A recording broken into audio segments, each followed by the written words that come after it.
nakuha. Ngayon, nag-chat na sa kanya. Nag-text na. Nabihan na ako nung isang araw eh. Na Kunin na yun daw. kunin na kanya ng text yun. Takot nga ako mga hawak ng ATM niya eh. Kanino ba yung ATM? Paminsan ko. Yung may-ari ng ano? Ha? Oo. Bakit kung ako? Nagtiwala yun sa'yo. Eh baka mawala. Eh alam mo naman. May malaki laman nun. Oo. Yeah. Kasi passbook ang ano niya. Tapos pinakonvert niya ang ATM card. Kasi nasa amin na siya eh. Ano yan na ATM? Pwede. Pares mo sa atin? Oo. Ano yan, may limit? Hindi ko alam. Kasi ano eh. Passbook? May limit siguro yan. Siguro kasi. Hindi pa yan sa atin. Tingnan baga natin yung ATM kung ano pagkakaiba. Kasi yung debit pala pag prepaid, yung sa'yo na debit, pwede siya ibayad sa mag-grocery ka, all ba? Sa akin? Lahat, oo. Pag prepaid naman, no minimum Hindi ko pa balance man. nasubukan yun. Pwede yan ibayad sa pag-grocery. Oh, baka naman mapahiya tayo. Pwede yan. Tanungin mo ba mag-grocery ko? Debit eh. Pares yan ng ano ko, ng CIMB. Debit. Sa akin kasi prepaid, ano siya, no minimum balance man siya. Pwede man nga siya i-ano, pero hindi sabi sa kanan. Say mo sa tanan kasi yan pwede. Pag magbili, pag mag-shopping ka, grocery, lahat na. Oo. Sa akin, Hindi, akala ko iba yung ano. Debit. research mo kaya, anong ba nagkaiba ng debit card at saka prepaid? Di ba, ano yung Visa? Ang Visa, kahit saan pwede mo siya i-withdraw, kahit sa bangko. Basta may nakalagay na Visa card. Wala siyang bawas. May bawas. Pag sa iba, pero pag PNB ka PNB, wala.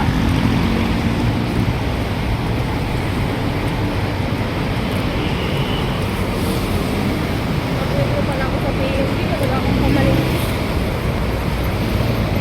Kaso kami nilagay sa loan. Oh, take home.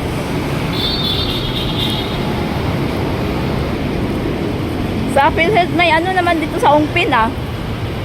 Ha? Ongpin. Hindi daw pwede doon. Nagkuha na ako dati doon. Ah, doon na lang sa ano. Sa Timapa. Yung pinakamalapit mo, mas malapit pa dito. Yan ang alam ko eh. Sa Timapa? Oo. Ba ito lang? Hindi aabot ang Dimapa. Ano? Pwede mag-jeep. Pwede. Madaanan lang. Dapat nga ngayon kami maglakad sa ko. Lunes na lang kay may office talaga. Ngayon kasi parang may mga hangover pa yan eh. Lunes talaga start. Pag Martes kasi malaba ako. Tapos kape, tulis punta ko agency. Sa ano ka mag-apply ka na? Oo. Na-complete ko nga ni. Makakuha pa nga ni ako sa ano. Police clearance. Police clearance ba? Sa Lunes. PhilHealth nga muna ang pinapakuha niya sa akin kasi kailangan ko ipa-change status kasi nakakuha na ako pag-ibig tsaka SSS. Oh. Puro na Martin. Puros na siya Martin. Yung PhilHealth ko na lang, nakaano pa ako kay mama. Kailangan pa yun mabago. Kasi kakailanganin yun. Ayoko na magpabalik-balik kung mag-apply ako. Dapat kompleto na lahat. Tsaka police clearance. Ay, NBI pala. Hindi naman daw ko kailangan ng police clearance. Hindi ay na diretso. NBI na. NBI diretso. Sabi niya, hay ko, may extra pa sana ako sa Salazar for the last time. Sabi ko, para may pira nga ako pang apply. Pang ano ba? Pang asikaso ba? Sabi niya parang February pa ata ang ano, kay Chinese New Year, parang February. Nag-move pa ng dalo, parang February, hindi ko yung January first week. Pero titignan ko pa rin. Yung January, pag-apply. Extra muna ako, sayang din kasi. Maulit kami na December eh. Wala akong may ipon kami. Puros kami bayad-bayad sa utang ngayon. Eh, sino pa namang walang utang? Ganyan naman yung buhay natin. Ay, sa paumpukan pa. Dito ba? Malay ko dito tinuro eh. Diretso. Wala naman tayo. Ano ba? Nasubuana? Wala pa. Sabi mo. Hindi yun. Hindi dito yun. Magkanin tayo doon sa 7-Eleven. Pag-upload mo sa nakarinig yung usapan natin. Asan? Yan. Ano bang pinag-usapan natin? Kanina ka pagsiging ka video. Oh, sa YouTube naman to eh. Wala naman tayong marites eh. Ay, hindi ka naririnig ako na. Ay, wala na-upload na.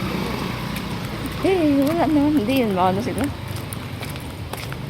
Hindi na magagalaw-galaw.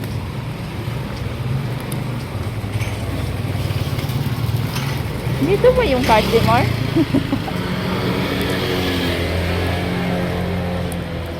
Basta lang tayo. Parang kaulan nung dalang payong doon.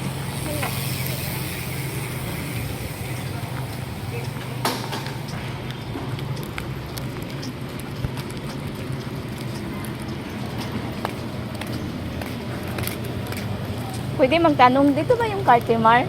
Yun po, direct pa po kayo. Ah, diretso. Thank you. Ah, diretso po. Sayang.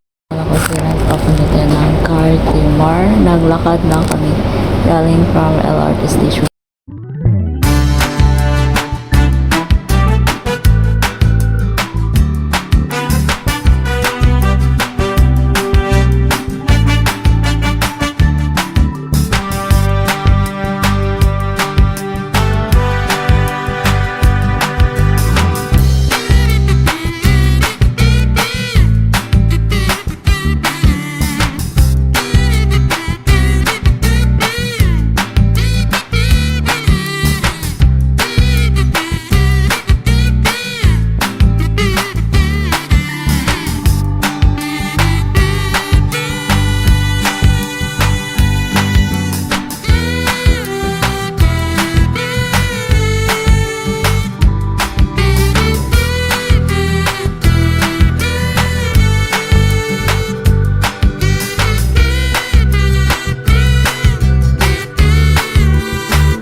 pala ang Cartimore dito sa Pasay. First time kong makagala dito mga kakotsira kasi may inuto sa akin. From LRT station, El Puyat, and then lumakad kami kasi nagtanong lang kami kung nasaan ang Cartimore. Mali pala, okay naman, walang problema. Dapat doon sana sa highway kasi medyo malapit lang. Then yung dinaanan namin medyo malayo. So yan, parang ano din dito So sa kabila may mga nagtitindag parang pasilyo din sa may parang divisoria. Dito doon sa kabila sa may wala. Din sa yung nakita yung building na pula. Yung mga grocery. So nandito tayo sa gitna. So dapat doon tayo dumaan sa harapan. So no choice talaga mga kakotsira kasi hindi namin alam nagtatanong lang kami kung nasaan ang Cartimore Pasay kasi inutusan lang ako. So ayan lang mga kakotsira, nagtanong kami dito sa security guard kung nasaan yung pupuntahan namin kasi hindi namin alam. Nandoon lang pala sa harapan yung pupuntahan namin yun. Nagtanong kami kasi first time namin gumala dito or pumunta dito, nautusan na nga tayo mga kakotsira. O diba? So dapat sana yung kanina doon sa harapan kami sa mismong highway, hindi namin alam nagtanong na kami ang tinuturo doon naman sa likuran. So no choice, pero okay naman kasi nakarating naman tayo dito mga kakotsira. So hanggang dito na lang mga kakotsira ang ating paglalakad dito sa Cartimore Pasay. So maraming salamat sa always support, lalo sa ating mga ka-team. Once again, thank you very much.